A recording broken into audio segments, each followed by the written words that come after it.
Welcome to the Half Empty, Half Full Consumer Advocacy Radio Show. Listen in nationwide on the Tan Talk and Starcom radio networks with your host, Lori Zook, the consumer champion. Each week, we'll be discussing problems and solutions, changing negatives to positives, and helping you, the consumer, to learn something new, get smarter faster, and avoid scams and fraud. All opinions are that of the host and guests, and all shows are for educational purposes only and not to be construed as legal advice. Here's your host, Lori Zook.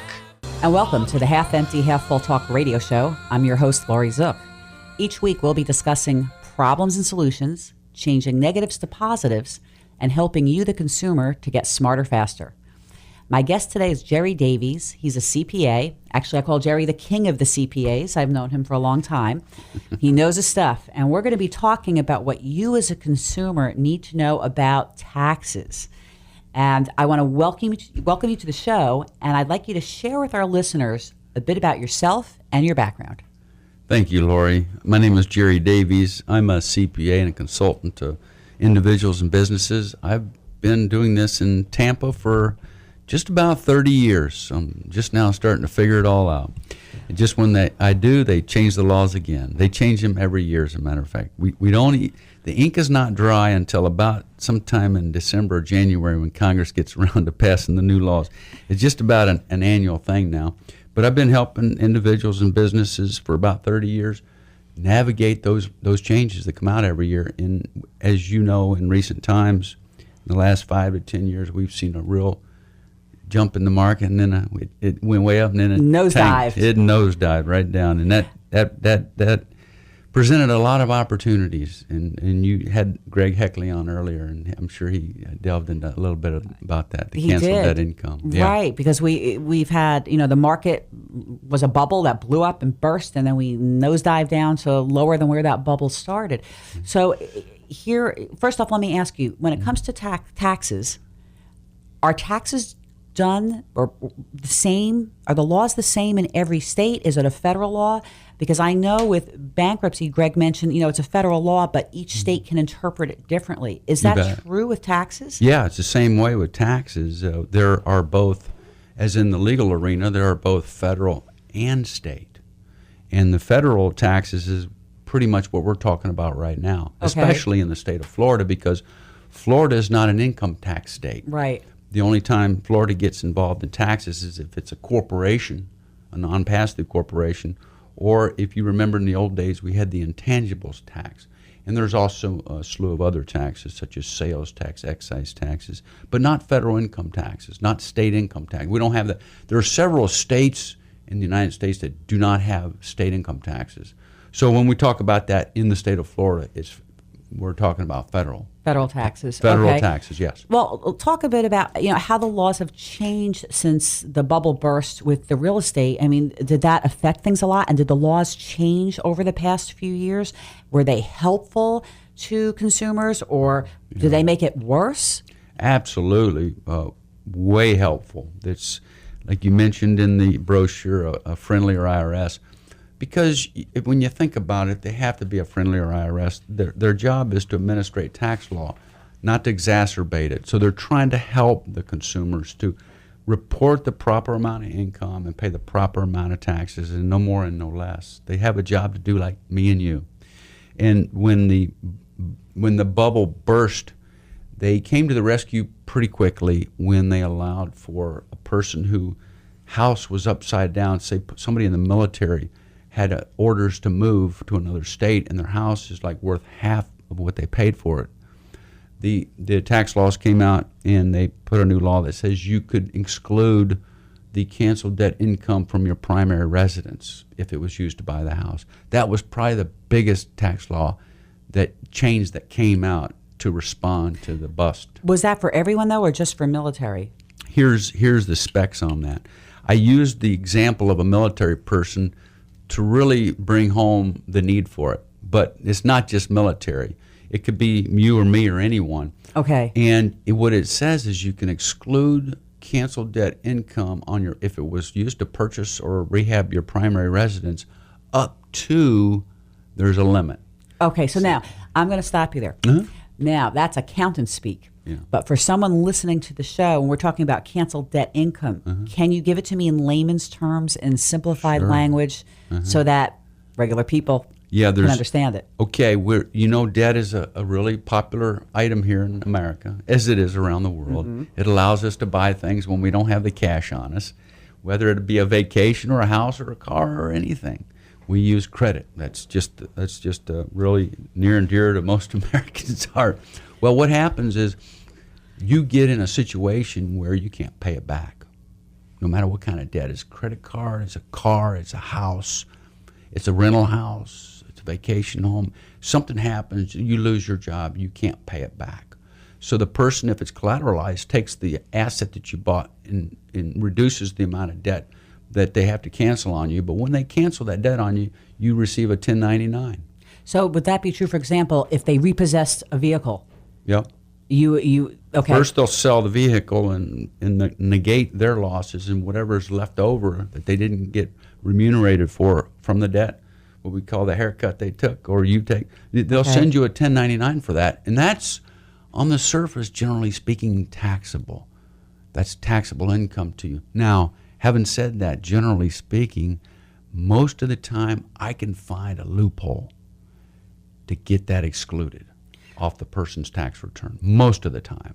Okay, right. Now, obviously, anyone who's listening, Jerry's not giving legal advice. We're giving educational information here, so you have to contact Jerry or a CPA, of course.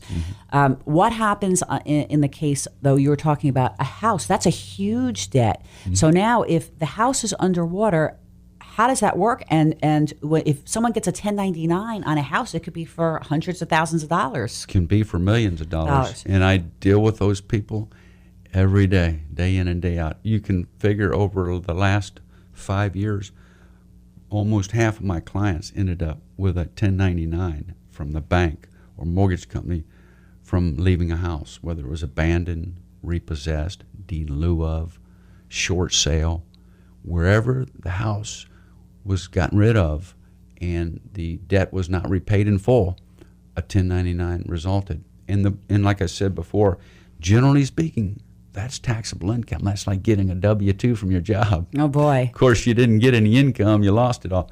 But again, there's strategies that if this is dealt with timely, that you can implement in order to either mitigate it or completely eliminate that taxable income.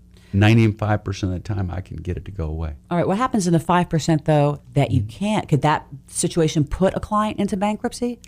Perhaps, if the numbers are large enough. And again, I wouldn't go out on a limb so far as to say whether somebody should file bankruptcy or not.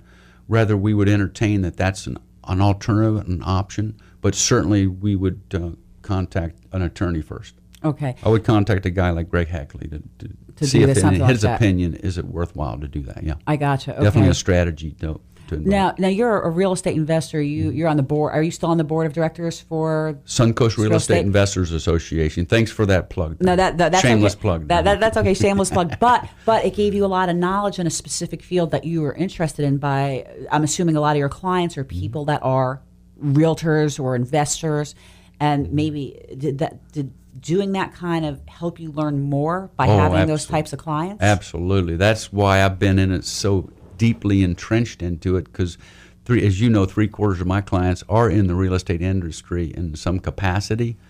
And so you can't escape, in other words. I cannot escape it. And I've just been living it every day for the last 5 years. Just a plethora of 1099s to deal with. And yes, you have to kind of know what's going on when you have to deal with it. And sometimes other accountants will send me their clients when they don't deal in it specifically. Okay, because it's kind of a specialized niche, right? It's a specialized right? area, yes. Yeah. What happens, for example, in a divorce situation with taxes and 1099s on canceled debt? I don't know. It sounds like it could be really messy to me. It can get messy. It can definitely get messy. And now you have attorneys involved, and you have people who aren't civil sometimes, and they don't get along. And it's like sometimes we have to file married separate in order to get it done. But usually when you acquire assets and liabilities during marriage, they're joint.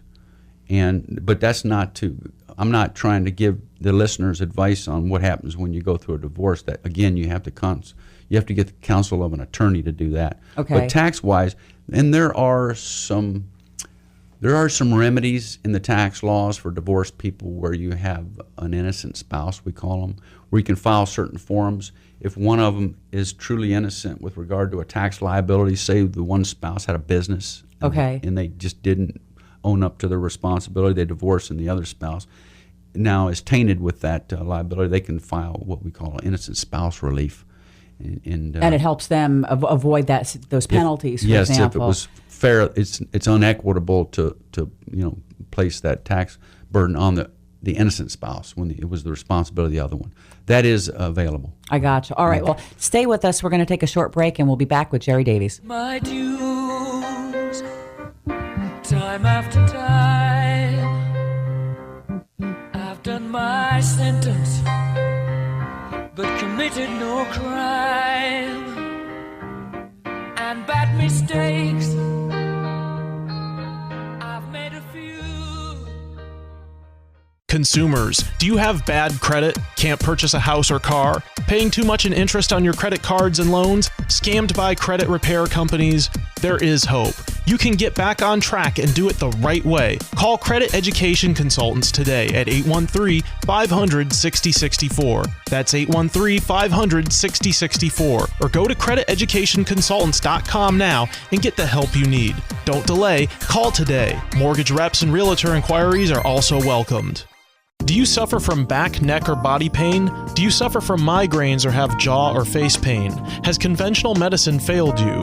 Were you injured or in an accident? Call chiropractic physician Dr. Dan Maddock at 813-935-1664. Dr. Dan has helped thousands of patients gain relief for more than 30 years. Dr. Dan is caring, gentle, and takes his time with each patient.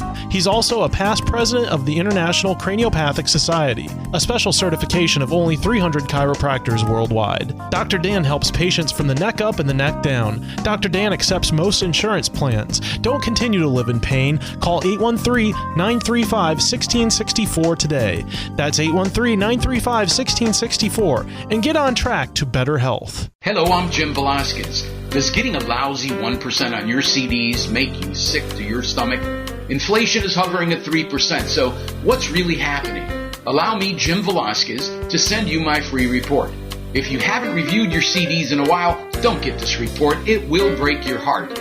If you want to fight back and beat the bank, text RETIRE to 72727 for this free report. Let's beat the bank. Text RETIRE to 72727 for your free report. I paid my dues, time after time. Second quarter.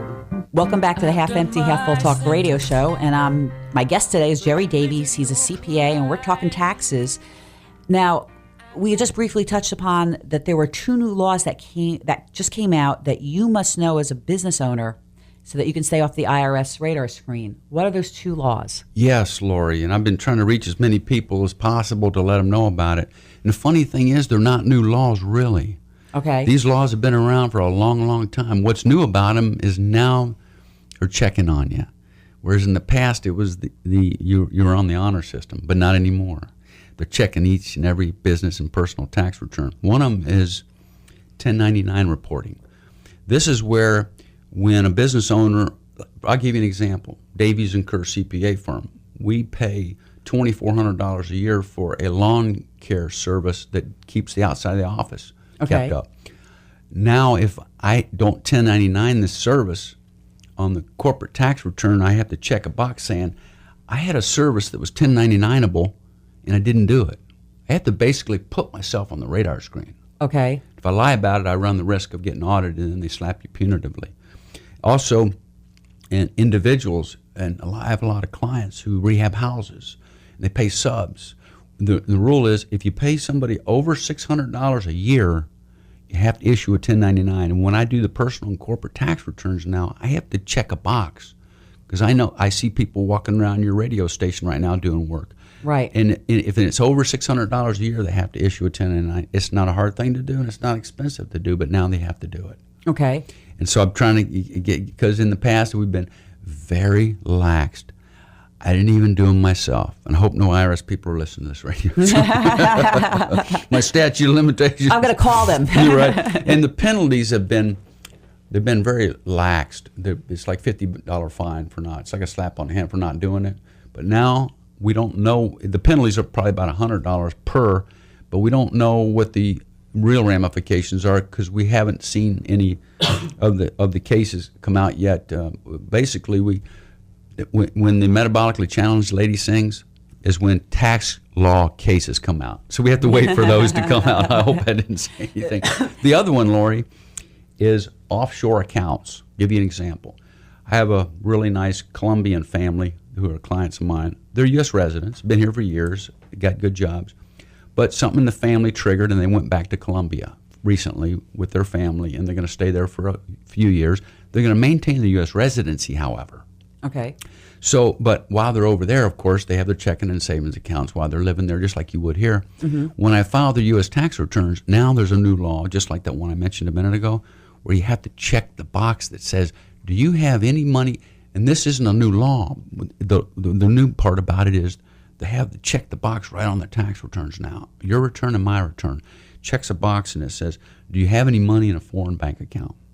Yes or no? If you do, are you required to file reports? And yes or no? And for them, if you have over $10,000 in an account offshore, you have to report it. There's a special form you have to fill out. If you have over another amount, say 50 or 75,000, then there's other reports that you have to fill out.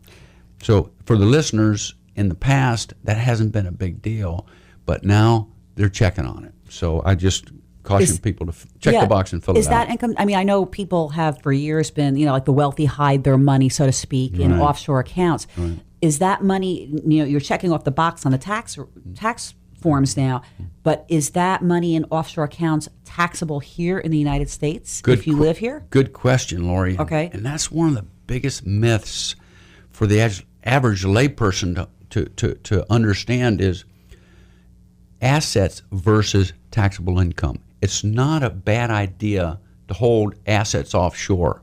Actually, that's a really good strategy that a lot of people use, especially high net worth people. Okay. That's just a diversification type of a strategy, and sometimes it's a really good idea to do it. It's very legal to put assets offshore.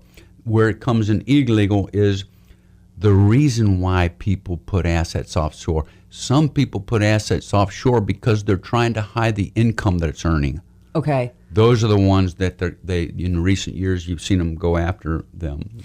The banks that they've been going after over there. I don't know. I remember quite a while ago reading an article in Kiplinger's where there are certain countries that you can put money into these offshore accounts, and in certain countries, the U.S. can't touch that money under any circumstances. Right. Is that still true? Well, here's what's been going on in recent years on that. Is there was a lot of countries that were, let's say, secrecy friendly, the Cook Islands, Belize, and Switzerland, etc. What has been discovered in the last several years is when they were working on the tax gap, and not to tangent off on another subject altogether, but they found some people under normal auditing procedures at the Internal Revenue Service. They had a sizable amount of assets offshore that the source of that money was taxable earnings that was not reported. Okay. Now, if you just take some money and put it over there, that's fine. But if it's taxable income that you didn't report, that's another problem.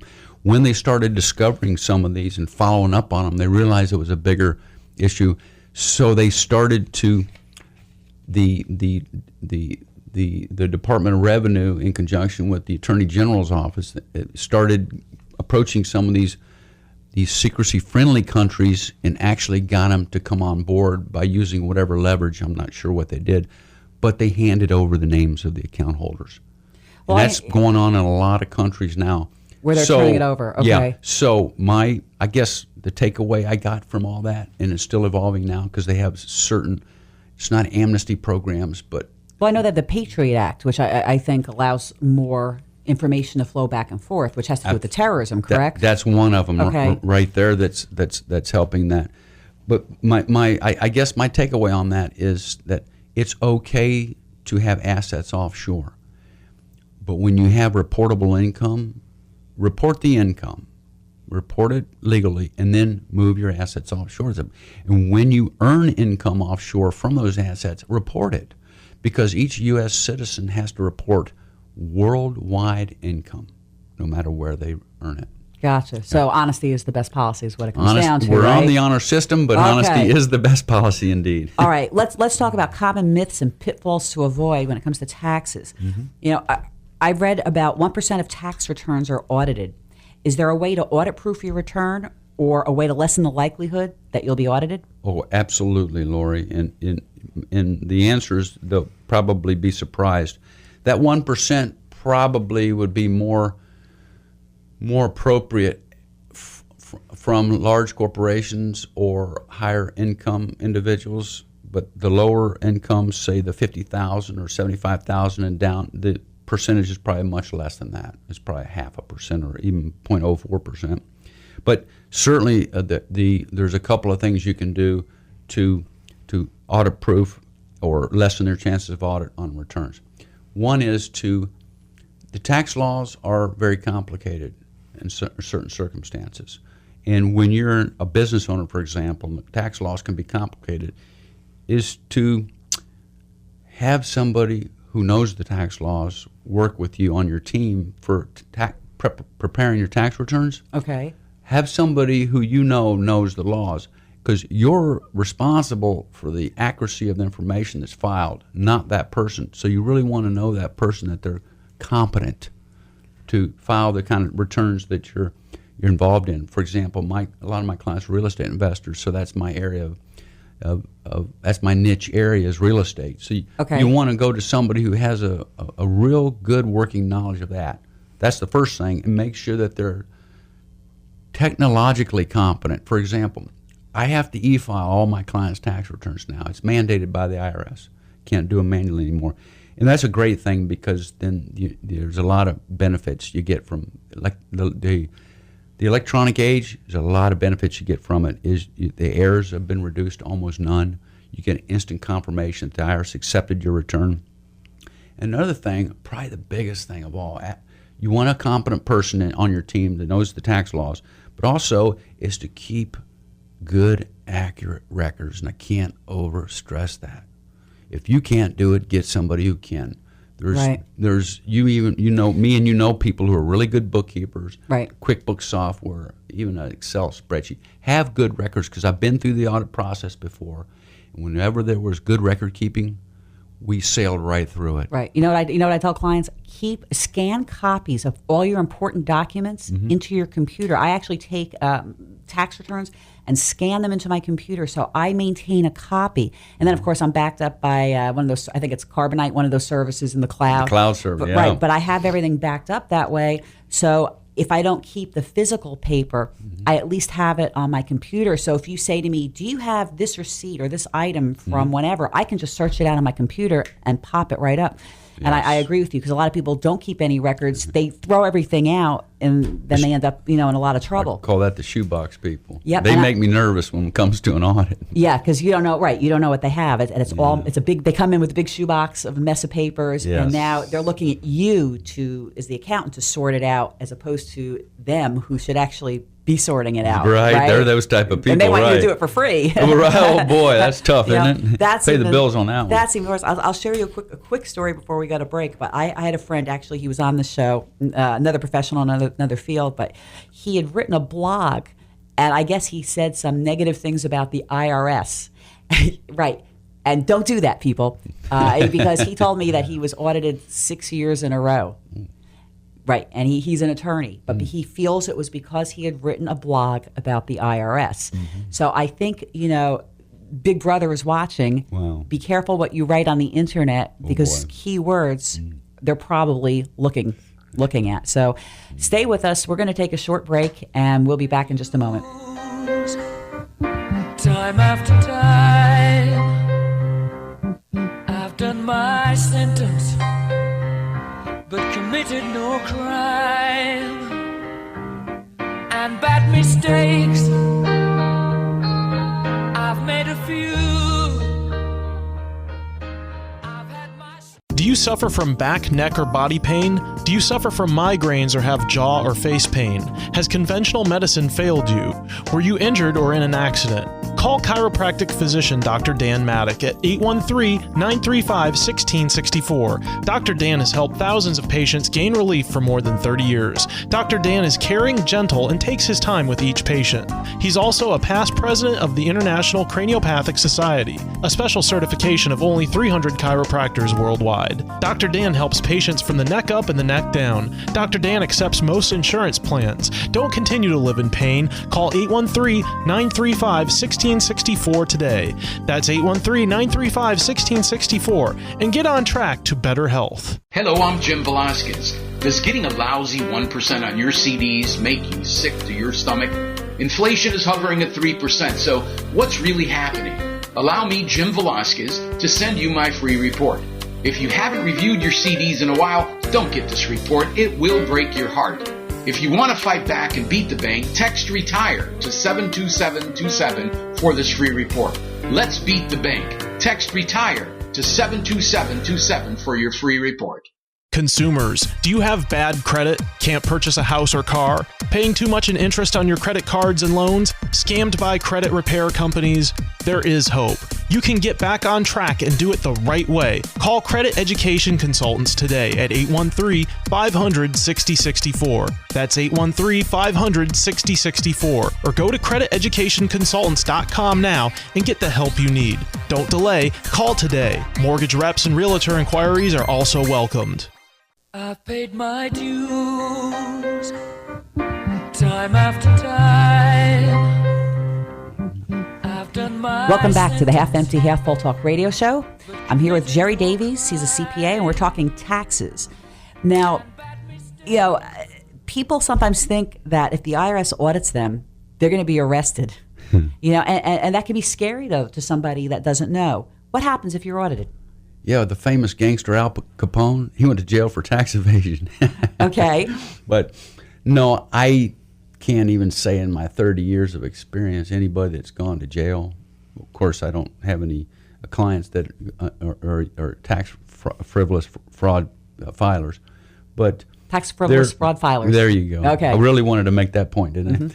There is a division at the IRS for fraudulent tax returns, the criminal division they call it. Okay. And yes, there are people in jail for it, and I can name many examples of people who have CPAs, even lawyers, anyone who's defrauded the government, filed false returns, and when there is fraudulent intent in the amounts, and again, I can't say what would be considered, what would go to that criminal division. I can't really say because they have their specific rules, and that'd be up for their Right. system and the well, judges. Well, the difference between negligence, which isn't like really an error they didn't know, versus Exactly. the intent to go ahead and keep so, the money. So the average taxpayer should not be too afraid of the IRS. I mean, if you have all in good intentions, they're not going to throw you in jail. And as a matter of fact, it's the old adage, you can't get blood out of a turnip. You know, sometimes when people are on hard times, and they might not have been in previous years, so they racked up a tax liability, if they're on hard times, the IRS does have programs to work with them. Okay. Again, like we said in the beginning of the show, they're there to administrate the tax laws as fair as possible and only want you to pay what you legally are liable for. They're there to help you. Well, let me ask you, I mean, if a consumer files too many deductions and tax credits, are they setting themselves up for an audit in a case like that? Well, they could be. Yeah, if they fall outside the normal range, or some people, the frivolous the fraud filers, they may put in 50 exemptions, for example, when you know that's not accurate. They get the refund, and so they're blatant. It's so obvious. Very blatant, and they might not be a U.S. citizen.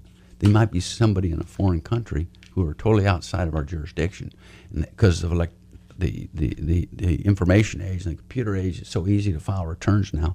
So certainly anything that's outside their normal ranges is going to put them on the radar screen to get selected for an audit. One of the major TV shows, it might have been 60 Minutes, but don't hold me to that, just recently did something on the e-filing and how, you know, you have criminals going in and stealing people's tax returns and how it could take them months or years to actually get their own money back. Do you find that to be a common problem? Yes, I do. And I've got several clients who had their identity stolen in tax filings. And I sit down with the IRS every year at one of their seminars that they hold for CPAs and EAs and tax preparers in Orlando, and we talk about all those kind of issues. Because originally the IRS's computer systems and their standard operating procedures are to file tax returns as fast as possible, because that's a very onerous task that they've got, and they've got a certain amount of money to do it. And so in recent times with the advancement in technology, they realized that having that operating that procedure of trying to file as many tax returns as possible, sometimes that might not be so the right thing to do when you got the technology capability of just filing frivolous returns. So in recent years, they've started implementing some controls to catch those. I saw in the news the guy in Tampa, as a matter of fact, where he got pulled over for some routine traffic, and they found a briefcase full of debit cards from frivolous tax returns right here in Tampa. Yep. And this could be happening all over the world. That's what they do, though. If they steal the they just need a limited amount of identifying information. Then they go ahead and they create, and it's a whole business where it's not like one person is stealing your information and then making up the credit cards. They have brokers and underground people, and each one does a certain step, just like it's an actual corporation. It's an unofficial black market corporation. Absolutely. That's selling all that information, and that's where you got to really be careful. And the IRS does have some procedures to protect people where their identity has been stolen. We just have to file a special form with the IRS and get a PIN number, so that when we submit the real return, the IRS is already on board with, hey, this person's identity has been stolen, and the original return was frivolous. So. Well, it was interesting because on the television show where they were talking, the IRS was talking about how things, how the e-filing was done and people were not getting their tax returns. Basically, they were stating, though, that there was no real way to cross-reference, and they could be sending 10 or 20 tax returns to a single address. Yep. And it made me think of, nowadays on the credit card, you have that little number on the back of your card by your signature, just like a PIN number, basically. Mm-hmm. And if everybody had a PIN number, I don't know how they would do that. Maybe they'll have to come up with a credit card, which would be a credit card, but it would be a tax card per se, that would have that information, that would narrow it down. Mm-hmm. Because in essence, if you have someone getting 20 tax returns, making millions of dollars, that's what ends up happening. And now the innocent people, are losing out. But, I know you said that the IRS is friendlier and, not so much adversarial. People are scared. The IRS website had an article about the truth about frivolous tax arguments, so consumers will know what scams to look out for. Mm-hmm. How does the IRS help consumers who owe taxes? Can they reduce the amounts, that a consumer may owe based upon their circumstances? Yeah, that's a whole bunch of stuff there, Lori. And they are there to help everyone. You should see them as somebody in your corner, and there are some amazing. If you go to their website, irs.gov, there's more there than you can imagine, anything you ever wanted to know about taxes, but we're afraid to ask. And they have examples of frivolous tax arguments, and it's amazing to go through those things, and you shake your head in wonderment that there's actually I've seen a lot of innocent people fall for some of those obviously illegal and frivolous situations. Right. And it's like, geez, Joe, what were you thinking? I mean, and some people, when it comes to numbers and taxes, it's too good to be true. To be true, and they get anxious because they don't understand the numbers, and they just get dragged right into it. So the IRS is really making a big concerted effort, and the legal system is making a concerted effort to try to shore all those up and close some of those loopholes. But if you go out to the irs.gov, you can find a lot of help. They're there to help. And also, when you get emails, you get a lot of, I can't imagine, I get probably half my emails are junk. Mm-hmm. But you get a lot of phishing stuff. The IRS, along with other people such as your mortgage company and any kind of fiduciary capacity, they don't shoot you an email expecting you to respond on an email with any kind of personal information at all. So anytime you get a phone call or an email that asks for anything like that, well, folks, think about it. They already have your information and don't need to be asking for it. So you should automatically send up a red flag. That's not how they work. You'll get a letter in the mail from a local office that you can respond back to a local office for any kind of information that's correspondence with the IRS. They just don't operate that way. So a phone call or an email, set it on the back burner, and you can send it to several agencies have phishing emails that you can send them to. The IRS has one. I know the Better Business Bureau has one. U.S. Chamber of Commerce has one. So whatever it relates to, you can fire those phishing scams off to them where they can follow up on it. The IRS has a department that does nothing but PayPal does that. A lot of the credit card companies do that. Mm-hmm. So when people, you have to set your spam filter. It's hard. If you set it high, you lose a lot of things that are. So I tend to set mine at medium. But, every night I actually go through my spam filter, and I'm amazed, not just at the obvious scams of people from Nigeria who, want to give me $1 million if I wire them money. You mean that? Right. But, you see the ones that look like they're legitimate, and people fall, and especially the elderly. And I know in Florida anyway, I think if you're over 60, the laws are harsher. Yeah. But the thing is, how do you find the people that are doing these scams? So if somebody sends you an email and it looks like it's from the IRS or a bank or a credit card company, I would never call. I'd never upload any of my personal information. Yeah. And what you should do is just call the company and talk to them that way, and then they'll tell you to forward it, because they don't ask you for that, but people do fall for it. I had an 80-year-old gentleman once call me up and just ready to send his stuff, and I went, whoa, send it to me, let me look at it, and it was fake. But nowadays, let me also warn you, the letters you're talking about, I've seen letters that are scams that are so official that I have been fooled. Yeah. But I go and I Google everything out, and I'm like a little detective. I check everything out to make sure whether it's legit, but they look legitimate and they're not. Yep. Does the IRS help consumers in an audit? And if you hired an accountant, is that accountant supposed to help you? Because people are fearful. Yeah, certainly. If you do there's a few different types of audits, and most of them are not field audits. They're just a letter saying, hey, you missed an exemption, or you won too many, or one not enough, and you owe us this much tax, or here's your refund on that. You missed something. So those are just mathematical type of situations. But when there's a full audit where they come out, then you can represent yourself. And again, it depends. I mean, I've had maybe, I could count on one hand how many I've been through in 30 years I've been in this business. And wherever my client had good record keeping, I says, Joe, all my clients are named Joe, by the way. Joe, don't worry about it. You're fine. Because here's something that people don't realize. If they don't put yourself in another person's shoes, if you do that, when IRS audits somebody who's very meticulous and has good records, they actually enjoy it. Because they must say, wow, you're organized and most people are not. They're playing their game. And it's probably easy for them. Very easy for them. Yeah, and they really enjoy that when you're paying attention to the rules. All right, but what about when you get the shoebox people? You get the shoebox people, it's not as smooth. And the IRS, they're not as happy. And I've seen this happen. What they do is they just throw the monkey on your back and say, now the onus is on you to prove. Here's your income. We don't see any deductions because you can't prove them, and you're not organized. So basically, it's an uphill battle for some people if they're not organized. So that's why earlier I said I can't stress enough, record keeping is very important. But you can hire a CPA.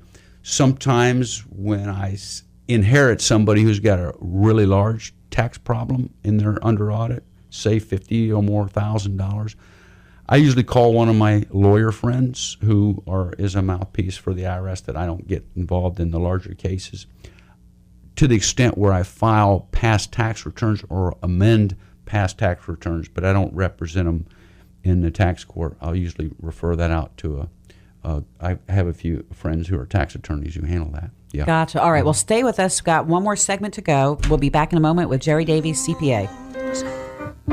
Time after time, I've done my sentence, but committed no crime, and bad mistakes, I've made a few. Hello, I'm Jim Velasquez. Does getting a lousy 1% on your CDs make you sick to your stomach? Inflation is hovering at 3%, so what's really happening? Allow me, Jim Velasquez, to send you my free report. If you haven't reviewed your CDs in a while, don't get this report. It will break your heart. If you want to fight back and beat the bank, text RETIRE to 72727 for this free report. Let's beat the bank. Text RETIRE to 72727 for your free report. Consumers, do you have bad credit? Can't purchase a house or car? Paying too much in interest on your credit cards and loans? Scammed by credit repair companies? There is hope.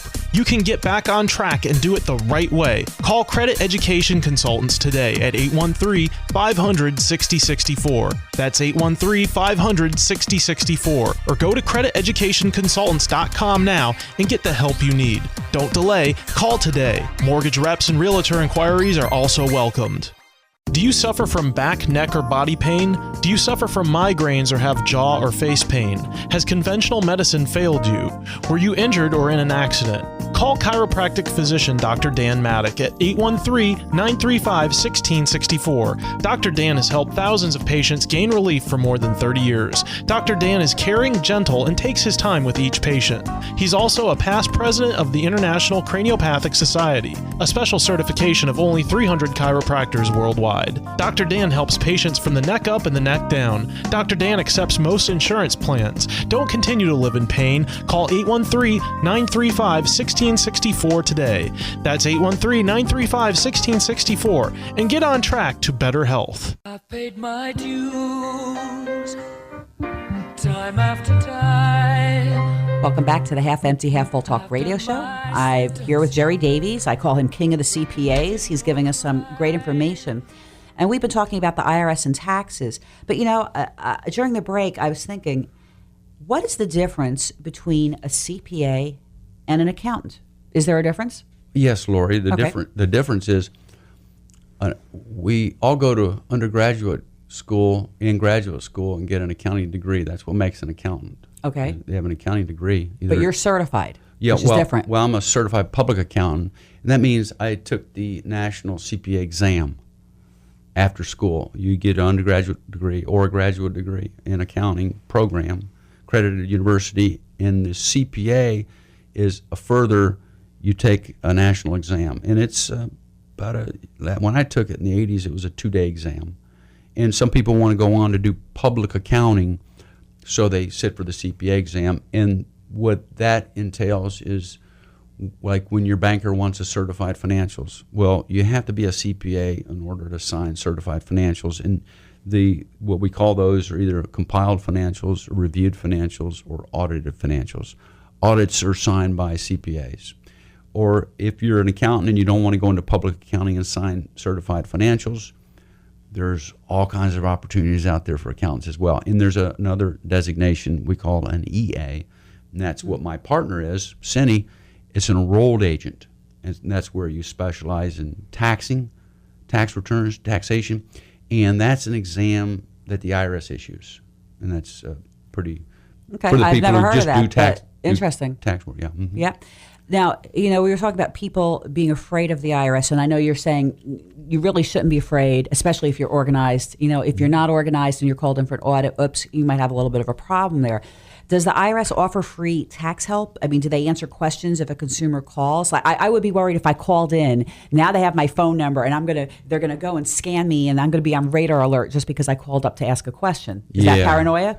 Well, that sometimes healthy paranoia is good, right? Right. Better safe than sorry. But I'll give you a couple of tips there to the listeners. Calling into the IRS, it won't in any way cause them to look at you and scrutinize you at all. The thing there is, if you have a quick question that you think you can get answered, is when you're on hold with them, if you have the time to sit on hold, and if you think you can, if it's an important question, it depends on if it's just an insignificant thing, but if it's an issue with regard to, it may have a large impact on your tax liabilities or tax issues or strategies that you're invoking in your business, the best thing to do is consult with a competent counsel rather than call the IRS.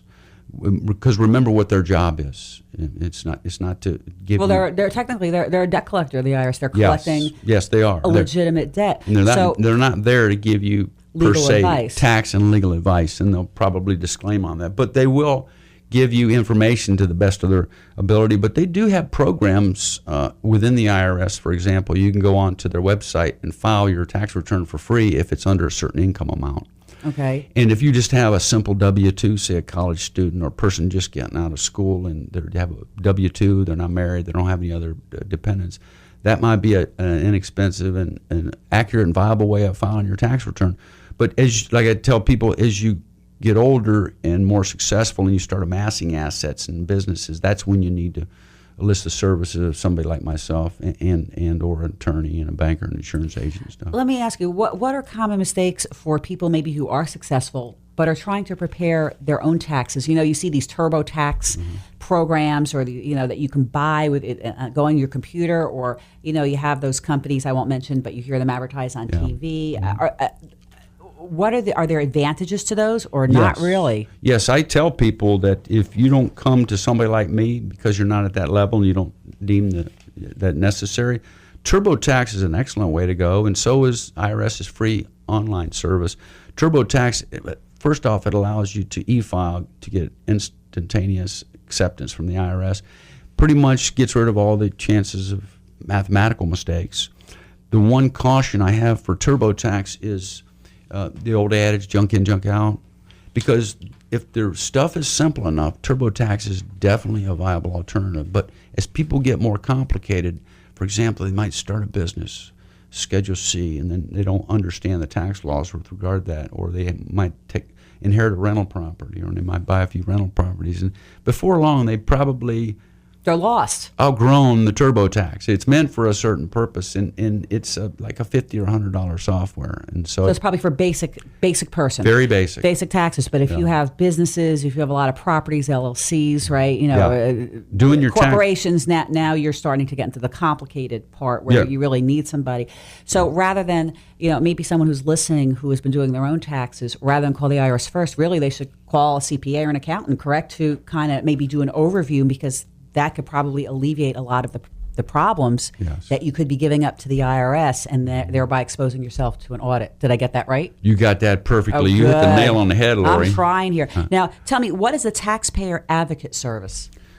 It's a branch of the government. It's kind of independent of the IRS, and if you just kind of run into a brick wall, you know what your situation is, but your communication process with the IRS is you just hit a brick wall for whatever the purpose you can imagine.